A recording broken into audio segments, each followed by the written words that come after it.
painful noise, I don't think. Oh shoot! I definitely just heard something very large moving through the woods. Oh my gosh! There's someone standing there. Meet Russ, the creator of Ruse 33, known for exploring forgotten ruins and historic sites where the past still lingers. His videos capture the eerie beauty of abandoned places, but one trip would prove more unsettling than expected. On a quiet afternoon, Russ set out to explore a secluded historic site, camera in hand, ready to document whatever he might find. We just heard a crazy... Babe, what was that noise? Dude. As he began his approach, Russ mused on the site's historical weight and confirmed the path they needed to take. The air was thick with the scent of damp earth and decay, setting a subtly ominous stage for the journey ahead. Dude, guys, there are literally 2 caves and woods over here. No, but it sounds far away. Yes, but... Steven, could that be a bird? As he moved deeper, the area grew more overgrown and isolated. He noted the quiet, untouched beauty around him, pausing briefly before continuing on, even as the sense of seclusion intensified. Should we ask other people if they hear what that is? Where are the other people, do that? We should get on a boat. All right, Guys, I'm not hearing it anymore. First of all, we should it's get off over. the island. Do you think it's over? Because that is loud. Alright. Alright, so we just heard like a weird noise like 4 times. Not hearing it again, but that was weird. Be a bear. Like, did a bear fall off a tree? No! It's not a painful noise, I don't think. Oh shoot! Okay, it was definitely louder when I was Is that over a there. territorial noise? As they moved deeper, the silence thickened, broken only by footsteps and rustling leaves. Russ reflected on how life lingers in forgotten places, until something caught his attention, briefly unsettling him before he brushed it off. A sudden burst of eerie music cut through the quiet, heightening the tension. When it faded, he made an odd remark about money, as if trying to ground himself. What truly happened remains unclear. An audio glitch or something stranger. The experience lingered as a reminder that some places, and some mysteries, may be better left undisturbed. And the same goes for this next footage. Have a look. Meet Kevin, the creator behind the YouTube channel Small Plots, where he documents stealth camping in overlooked urban spaces. His calm, conversational style highlights both the quiet charm and hidden risks of these forgotten areas. But one night would push that balance too far. On an autumn evening, Kevin attempted a bold stealth camp in a narrow strip of woods wedged between neighborhoods and industrial buildings. Calling it an incredibly sketchy area, he hurried to set up before sunset, knowing the risk of being discovered grew with every minute. Nobody should be camping where I'm going to camp tonight. It's an incredibly sketchy area, kind of right at the edge of a city neighborhood and an industrial zone with a little bit of light commercial mixed in. You're watching Small Plots with Kevin. I'm Kevin. But probably the less amount of time I'm there, the better, because of the aforementioned, sketchiness. As he navigated through the dense foliage, Kevin made his way towards a secluded spot near some storage tanks. The initial calm was reassuring, with no sign of human presence, only the subtle rustle of deer in the undergrowth. Okay, I'm getting close to where I want to jump in to the forest, kind of near those storage tanks of some kind of petroleum product. I haven't seen a soul back here, so I'm just gonna go. Just gonna go. Just standing there. Coming for you! He found his chosen plot, a somewhat hidden area below a ridge, offering a deceptive sense of security, shielded from the nearby expressway. The location held a nostalgic touch, a place where he had successfully camped a year prior, leveraging the natural walls of the terrain to muffle the city's ceaseless drone. This looks like home for tonight. If someone's walking along the top ridge there, they could easily look down and see me, but even that is very... The leaves are falling off because of the sides of the walls are protecting me, and it stops a lot of the sound. The setting sun quickly surrendered to overcast skies, and with the first drops of rain, a frantic race against the weather began to erect his tent and tarp. Sun has made way for overcast skies, or, it's just setting. I can see kind of some yellow in the distance, but any clearness in the sky, rather, is completely gone. Total overcast, no drip drops yet, but I can feel it in my bones. All right, let's get the tarp up.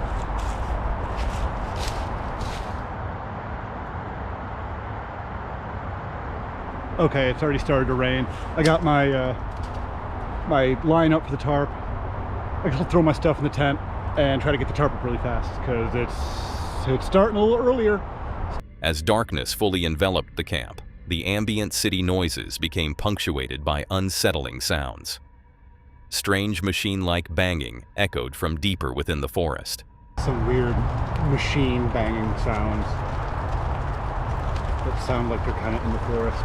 Later, a distinct rain alarm blared from the nearby airport, adding to the growing unease. But it was a sudden, swift movement outside his tent that truly sent a jolt of fear through him. Something had run past, mere feet from where he sat, too fast and too silent to be a deer. It's got to be a rain alarm for the airport right over there. I've heard that before when I've been camping in the vicinity while it was raining. They're like, oh God!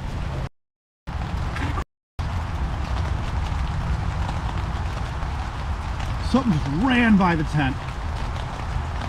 The incident left him visibly shaken, peering into the darkness, his mind reeling with possibilities. Was it an animal or something far more unsettling? The eerie alarm happening over at the airport, and whatever it was that just ran past me about 3-4 feet in front of me. I think it's safe to say I'm a little bit on edge. I'm just sitting here, letting my eyes get used to the darkness, scanning. I don't see anything. I don't see anything on the quote-unquote horizon, the top of the berm. I don't see anything in the dark. I don't see lights. The only thing that makes me think it wasn't a deer was I didn't hear any crashing before or afterwards. Deer are not like that subtle. Battling the growing paranoia, Kevin attempted to rationalize the encounter, speculating it might have been a fox, which would explain the creature's silent passage through the underbrush. He knew foxes frequented the area, drawn by the natural rock formations that created small dens. The best I can come up with was it was probably a fox. That would explain why I didn't hear it crashing through the brush as it ran through, and I only heard it directly in front of me. Of whatever ran past my tent ran in this direction. And I'm walking in that direction now. I just have to know. I just have to see if there's anything. I don't know. I just have to. This is what I'm talking about. These are all rocks. It's hard to see on camera. Rocks and stuff that make little caves. Perfect for a fox den. Despite this logical explanation, the feeling of being watched lingered, making every rustle and distant sound amplify his apprehension. The simple act of stepping outside his tent to investigate the direction the unknown entity had taken became an act of bravery, driven by a primal need to understand what lurked in the shadows. The next morning offered little relief. After a restless night, Kevin packed up as traffic hummed nearby, the calm feeling more fragile than real. Climbing the steep gravel embankment to leave felt like a careful escape from a risky spot. Or maybe like right here. Yeah, let's do right here. No, let's do right here. We're doing this. Okay, so I slid down. So this is kind of like a rocky, like gravelly, it's like covered in leaves, but it's a pretty gravelly hill here. This is all, from what I can tell, just leftover rocks from constructing the expressway many, many years ago. Oh, okay. Before meeting his ride, Kevin explored a nearby path, only to discover more tents further in the woods, some seemingly abandoned, others potentially occupied. Just a couple tents back there. I don't know if they're in use. The place, the grass that is mowed has been mowed around one of the tents. This revelation added a layer of unnerving reality to his urban stealth camping, reinforcing the knowledge that while natural dangers are one thing, the unknown presence of others in such remote yet accessible urban plots is a whole different kind of threat. You kind of already know this when you camp in urban forests, but it is a little unnerving to know that somebody was maybe staying over there, which is not far from where I was staying. Far enough, though. Wild animals are predictable. People aren't. What Kevin sensed that night was far more unsettling. The unseen presence and hidden campers reminded him how thin the line is in urban stealth camping. His instincts kept him safe, but the question of who else was out there still lingers. And that same goes for this next piece of footage. Meet the explorer behind Gone Far Afield, a channel focused on venturing into remote wilderness to capture nature's raw beauty. But sometimes, the wild offers more than peace. On one trip, deep into a secluded forest, the creator set out to film the serene landscape. Before long, however, an uneasy feeling set in, as if something unseen was watching, prompting a cautious warning into the shadows to keep its distance. Hey there.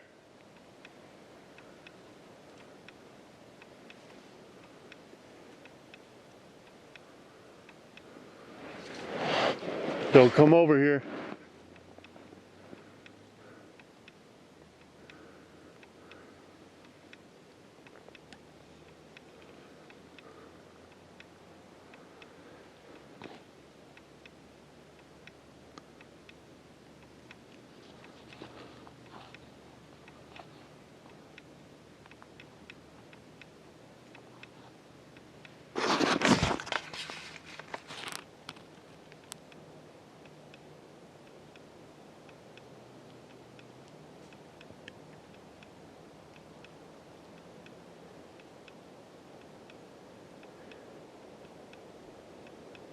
I definitely just heard something very large moving through the woods.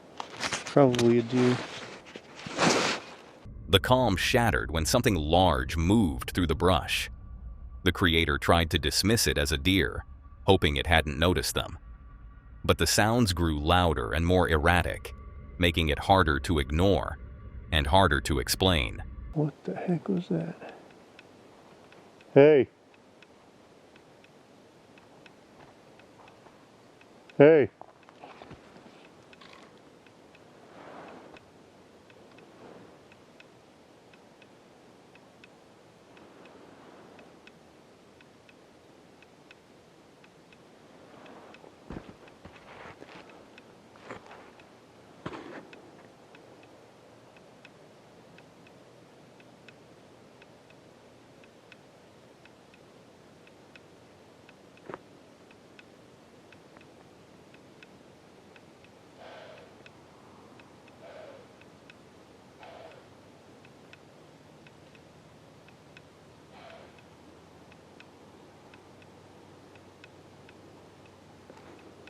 What in the heck?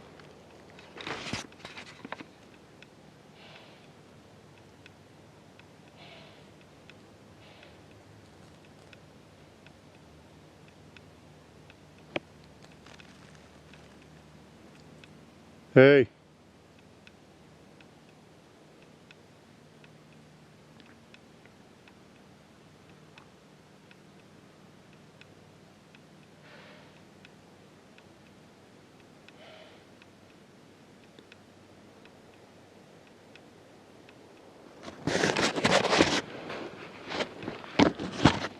What the heck is that?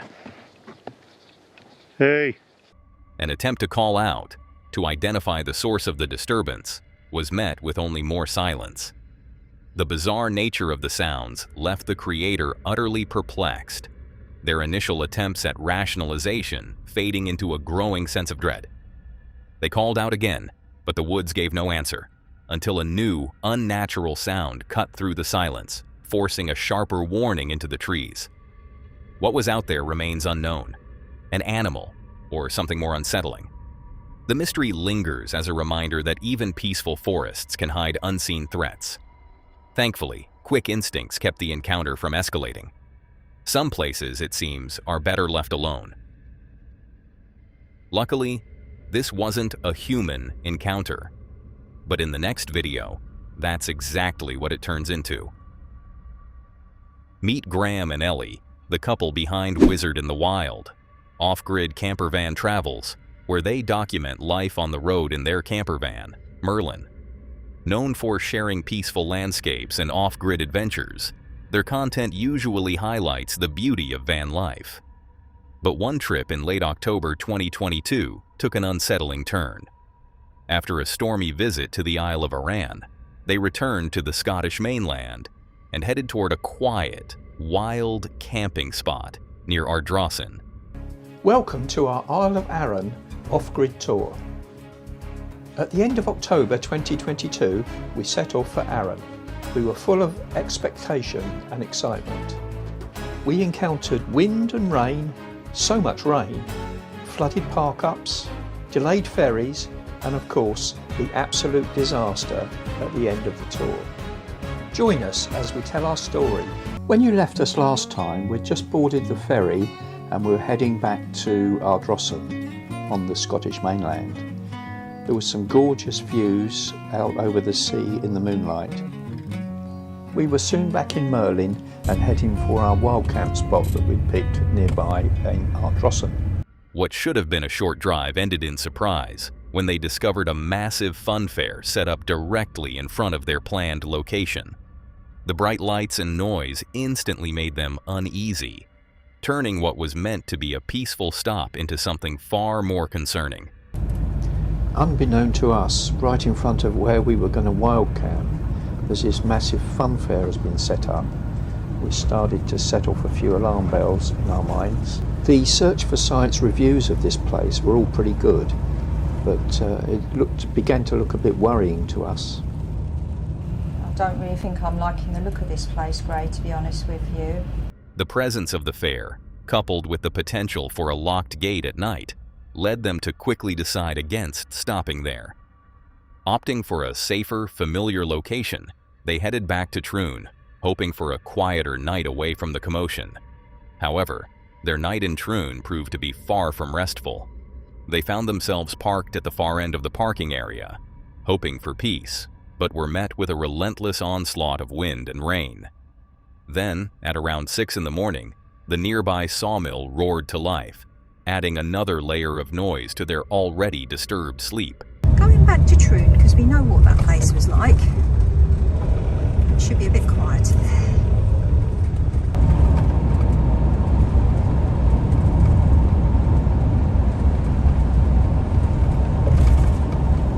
So this is us again at Troon. This time we've tried to park up the far end of the parking area, away from the sawmill a bit. Hopefully it'll be quieter. So this one didn't have a very good night. We had wind, we had rain, and then at about 6 o'clock in the morning we had the sawmill, didn't we? Despite the rough night, they made the best of it, focusing on the dramatic sea views over the grey, drey Scottish morning. As the day progressed, the weather took a turn for the worse, intensifying with dramatic waves crashing against the shore. So, we've got a dual aspect, big waves. Pretty dramatic, isn't it, hey? That is pretty dramatic, looking at that. The weather's taken a turn for the worse. I'm rather glad we're not crossing over from Arran in this. This was their last full day in Scotland. and with a mad dash home now necessary, they faced a long journey ahead. Their initial plan to break the journey halfway was now more critical than ever. The night before, a beautiful, flat, moonlit sea had lulled them, but it had progressively worsened throughout the night. But the moon was out and the sea was flat. I got some lovely film of that. Yeah. And then it just got steadily worse throughout the night. The turbulent conditions meant their dog Luna had barely slept, and consequently, neither had they. After much deliberation, they found a promising overnight spot at Henshaw Lane Car Park in Dunham, Massey, hoping it would provide the respite they needed before continuing their long journey home. After some deliberation, we found this place in Dunham, Massey. It's a place called Henshaw Lane Car Park. So the end of our trip to Arran seems to have come round quite quickly, doesn't it? Yes. They made good time, stopping for a quick lunch at Burger King before arriving at Henshaw Lane just as darkness fell. The evening passed peacefully, with them enjoying some television and food before settling down for the night. Right, we've gone for a Burger King today. We've just stopped at a service station. We're getting a bit hungry. Yeah. So we got ourselves to the Henshaw Lane Car Park, which was the search for sites location that we'd chosen. And we did arrive just as it was getting dark, so we didn't have a chance to look around. But yeah, we had a nice evening, watching some telly, eating a bit of food. Then we went to bed. But then, in the early hours of the morning, their peaceful sleep was violently interrupted. Suddenly, they were jolted awake by a loud bang, followed by the sound of breaking glass. 2 bricks had been thrown, smashing Merlin's side window and cracking the windscreen. Panic set in as they realized their camper van had been attacked. Just can't believe it. We've just been woken up with a loud bang. And you dropped something on the floor there. Or was that glass? 2 bricks. And someone's just smashed Merlin's windows while we were sleeping. We heard this really loud boom, boom, boom, boom music, because we think it was just boy racers. And suddenly the music went quiet and it was just loud bang. And Graham reckons there was 2 of them because the bricks hit the van at the same time. Graham managed to assess the damage, but the thought of driving 200 miles home with a broken window and cracked windscreen was daunting. The incident, which they suspected was caused by local boy racers, left them in shock. And amidst the pouring rain, they scrambled to secure the van. With the window shattered and glass strewn everywhere, they used black bags and gorilla tape to temporarily cover the damage, praying it would hold for the journey. Oh God, it's all falling down in the door.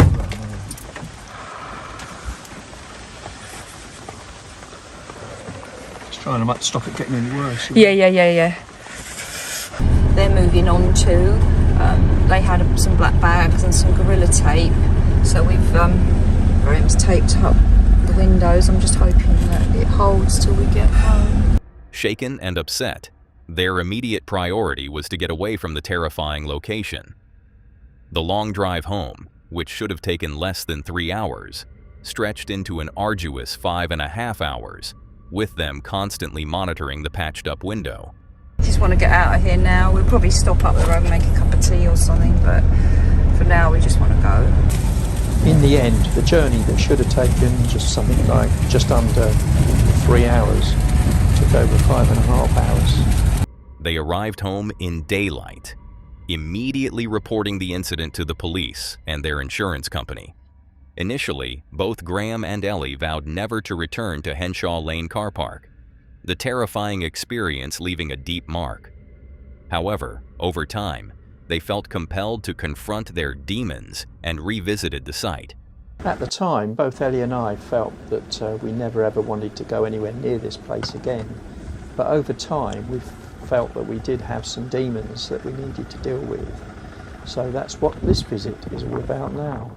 We've arrived at, I was going to call it our nemesis, but that's not the right word, is it? Nemesis Car Park. Henshaw Lane Car Park. This is where Merlin got bricked. The last time we were here, it was raining about 1:30 a.m. and Merlin had just had bricks thrown at him. Returning to the nemesis, as they called it, they reflected on the fear and unease that had gripped them. Surprisingly, the car park, in daylight, appeared peaceful and unremarkable, devoid of any signs that would suggest it was a dangerous place. Despite the seemingly pleasant surroundings, the memory of the attack lingered. They noted the secluded entrance of the car park, making it easy for culprits to commit damage and flee unseen. You can just that's the entrance to the car park. So you can see how people can come and do some damage to the van and then quickly run away without being seen. Though facing the spot brought some closure, they said they'd never park there again, or suggest it to others. The experience showed how deceptive a location can be. In the end, trusting their instincts got them out safely, leaving only damage to the van and a lasting warning that even ordinary places can hide real danger. But danger can hide in the smallest moments. You'll see it happen again in the following video. Meet Deji, a YouTuber known for comedy and challenge videos. One night, he and his friends Jello and Kieran set out to film a survival challenge in a remote forest after Jello connected with a self-proclaimed survival expert on Facebook who insisted on meeting at night. Armed with just a camera and a torch, they parked away from the site and walked into the darkness, only for the silence and lack of signal to slowly replace their excitement with unease. Alright, so we're here. So Jallo found a survival guide from Facebook. Facebook, yeah. I mean, this is his idea, so if anything happens... No, it was our idea. Don't try to this is his idea. So honestly, like, apparently this guy, I don't know, you tell me what, you talk to him. No, yeah, so I went on the Facebook group, I typed in like survival expert. Yeah. Facebook has everything. Yeah. Found this guy. This guy was like, yeah man, like I can show you around, I can show you how to build a tent, I can show you everything. Like, I do loads of treks all the time, like I've lived in the wild before. Okay. I was like, yeah, let's do it. I said, let's do a video. But why at like 10 p.m? Because he said nighttime's better. He said, what you're saying? He told me he's here, but we got no signal, so I can't even call him. Like, if I was to try to call him now. Jello's early excitement quickly faded into nervous jokes about pranks and questions about weapons, hinting that the situation no longer felt safe. The deeper they walked, the heavier the forest atmosphere became. Calling out for the so-called expert only amplified the tension, as strange sounds and shifting shadows broke the silence. What started as a playful challenge was quickly turning into a real test of their nerves. Jallo, I swear, if this is like some prank, or like we're gonna get killed or something, Bro, like... Why would I put myself under this pressure to get killed? What? I swear down, I just saw like a shadow run across, bro. I'm going home. You said you'll find out? He will find us. Bro, if this is like some scary... This is a nice place to camp though. I'm not camping here. The tension spiked when Deji noticed a figure standing silently in the distance.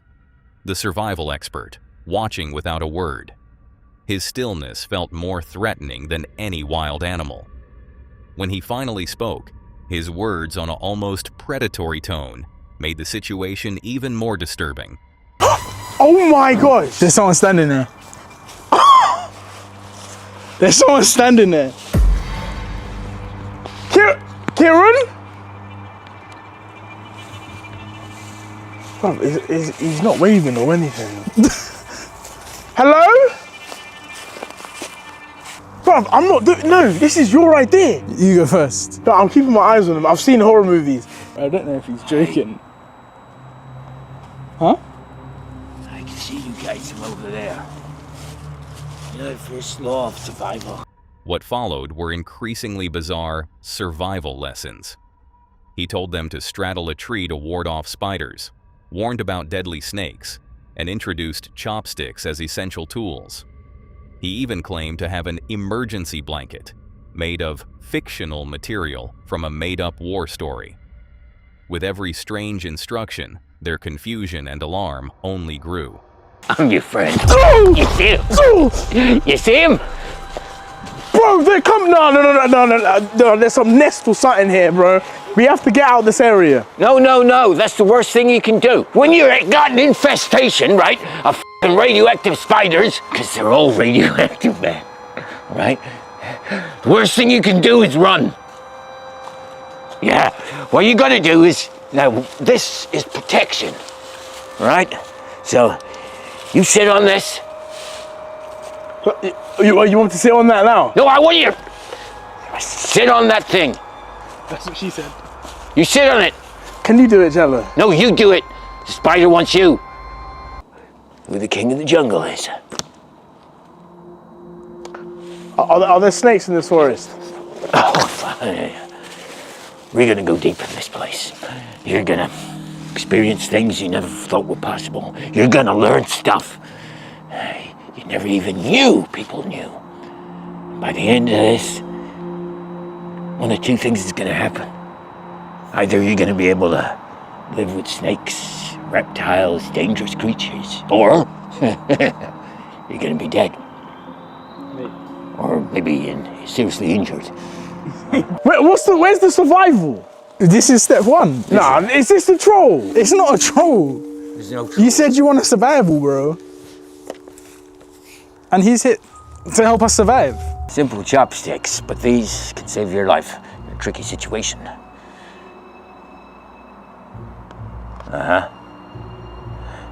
Infestations.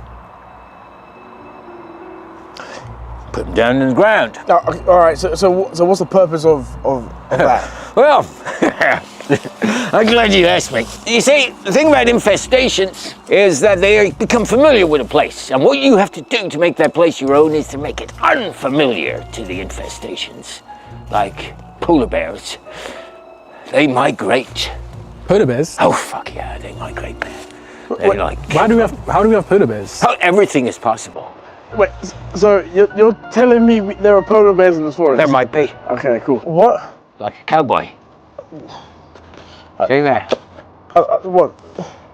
Now, this might save your life. See this? Emergency blanket. Now, you know what this blanket is made out of? What? Pythagoras. Okay? This Pythagoras material is the strongest material known to man, invented by Canadians in Alaska during World War II, right? In the worst storm recorded, surrounded by Nazis. 2 of them left. They nearly died of hypothermia. They built this, they made it. When was World War II? In the 40s. 19 what? 1940. Something. 1, 2. Doesn't matter, okay? What matters is they invented this, they saved their lives, and not only did they stop themselves from getting hypothermia and turned them into super beings, they took out the entire battalion of these Nazis with bare hands. So, if it gets cold tonight, don't open it. No, you can't open it until it's needed, otherwise you're going to release the heat. Things escalated when Deji tossed aside an emergency whistle. The expert erupted into an intense rant about its life or death importance, listing extreme dangers in dramatic detail. That outburst confirmed he wasn't just eccentric, he felt unstable.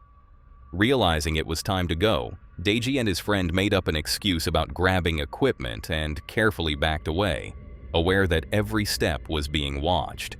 He just threw away our emergency whistle. What did you do that for? Now what if we have an emergency? You're a dickhead. Why did you do that?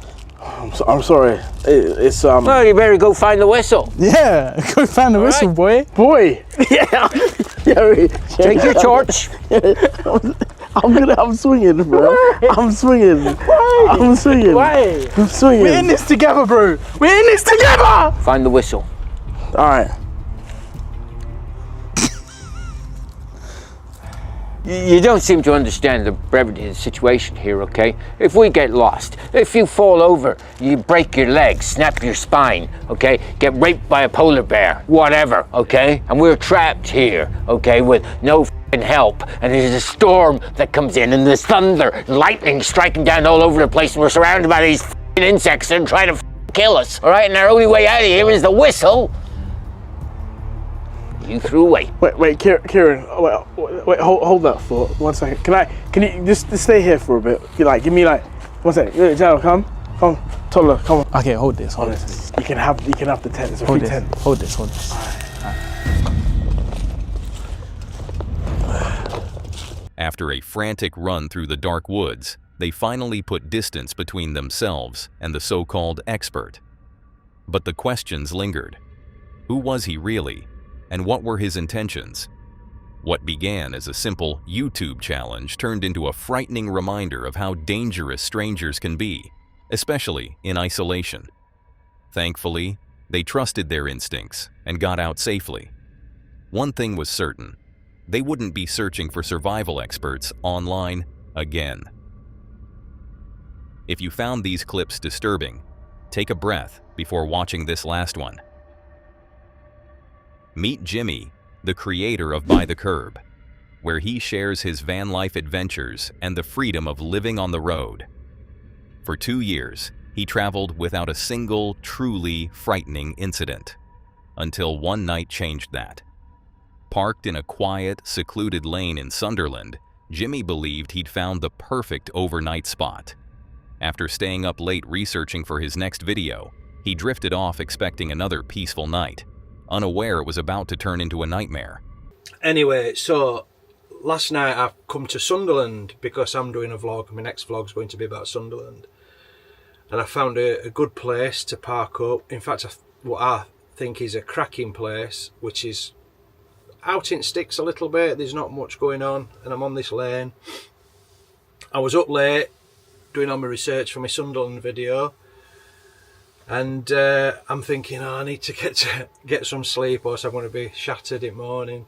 What he didn't know was that his sleep was about to be violently interrupted. Suddenly, a loud, jarring bang directly above his head jolted him awake, ripping him from the depths of sleep.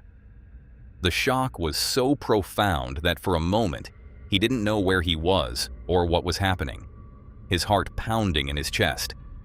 His first instinct was to pull down the blind, only to be met with the most terrifying sight: a face pressed against his window. The image was seared into his memory, sending goosebumps crawling up his neck. Got in bed, fallen asleep. Next thing, banging above my head. And you know when something completely... You know what it's like when you're fast asleep and something jolts you so much, you don't know what planet you're on. It's like my soul left my body, my heart. So I get up and I'm like, what's that? Who's that? What's going on? I didn't know where I was. And I pulled blind down. That was my first reaction. And there's a bloody face at the window. The most terrifying thing that has ever happened to me. Face up at my window. The noise didn't stop. More shouting, more banging, though fear blurred the words. Acting on instinct, Jimmy grabbed his phone, thinking it could serve as evidence. The stranger eventually stepped away, only to return and start writing on the window, making the encounter even more unsettling. And then there was some shouting and some banging. I couldn't make out what he was saying because I were all a bit, we're all a bit hazy. And you know when people say, oh, last thing you think of is getting your camera. Well, I thought of getting my bloody camera this time. I thought, I'm getting this. Worst case, it's like evidence, or I can put it in a video, can't I? Because at the end of the day, that's what I do. I'm a YouTuber, I film everything. I'd only got my phone though, so that's where I got it on. Anyway, he's walked away, and I'm thinking, right, it's just some random nutter. And then he's come back and started writing on window. I've still not been out and seen what he's wrote on window. He's banged again, and my instinct was to bang back. I don't know why. Anyway, so that's it. It's all happened, he's gone. I'm safe. His fear escalated as the man's shouts became more threatening, hinting at mental health issues, leaving Jimmy to wonder about the stranger's true intentions and the danger he might be in. Listening to him shouting at Van. I was peeking at him through a window, and he sounded very threatening, going on about mental health issues and being in the head and all stuff like that. So you're thinking, oh God, we've got one here. Eventually, the stranger left, but Jimmy was too shaken to sleep. It was the first truly frightening moment in 2 years of van life, a harsh reminder of how unpredictable solo travel can be. Though determined not to quit, he admitted he'd need better precautions, including parking in a way that allows for a faster escape.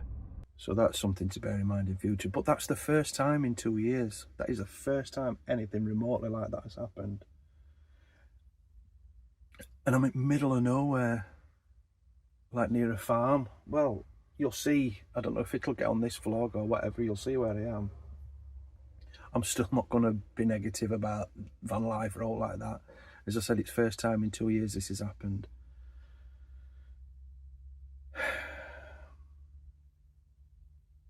But I think you should just take a little bit of precautions, like even just little things like thinking about what way you parked so you can get away quick. But I wouldn't have been able to get away that quick because all wind is steamed up in it, you know, with condensation. Anyway, I ain't getting back to sleep now. The shock had taken a toll, leaving him concerned about the physical strain on his heart. And I'm only just coming around after that shock. And that's the worrying thing. A man in my condition, a man of my age, that could have been like, you know, when your heart's pounding. Could have given me an heart attack. Seriously, it could have. Never been as scared. Van life can feel freeing, but it also brings vulnerability. Though the danger passed, the stranger's motives remain unknown, a stark reminder of how unpredictable people can be. Jimmy drove away unharmed, but that night will linger in his memory long after the road feels peaceful again. That's all for today, folks. If you want to see more of this creepy content, click on the video on screen.